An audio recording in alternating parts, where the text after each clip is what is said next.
In today's video, I'm going to teach you how to set up your customer agent in HubSpot.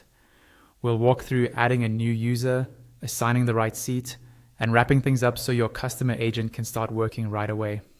To begin, head to your HubSpot dashboard. Look for the gear icon, which opens your settings. You'll need admin permissions to add users, so if you don't see the options I mentioned, check with your account admin. Inside settings, find users and teams in the left sidebar.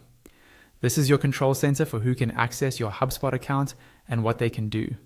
Once you're there, click Add Users.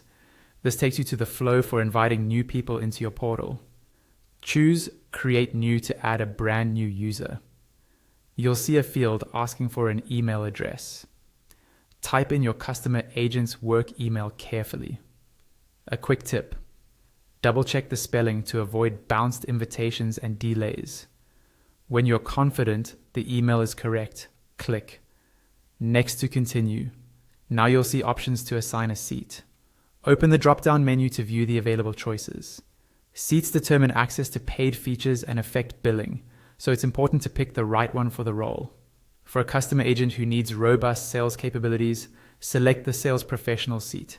This unlocks advanced sales tools they'll likely need. If you don't see an available seat, it may mean all paid seats are in use, and you'll need to free one up or add another seat to your subscription before proceeding. After selecting the seat, click Next. You'll be taken to the final confirmation step. Here's where HubSpot prepares to send the invitation. When you're ready, click Create User. HubSpot will immediately send an email invite to the address you entered.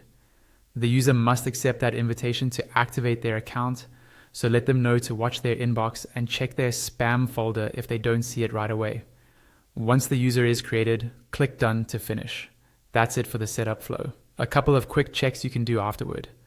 Return to users and teams to confirm the new user appears with an invite pending or invite accepted status, and make sure the sales professional seat is showing as assigned. If needed, you can always adjust permissions or assign the user to a team later from the same users and teams area. And there you have it.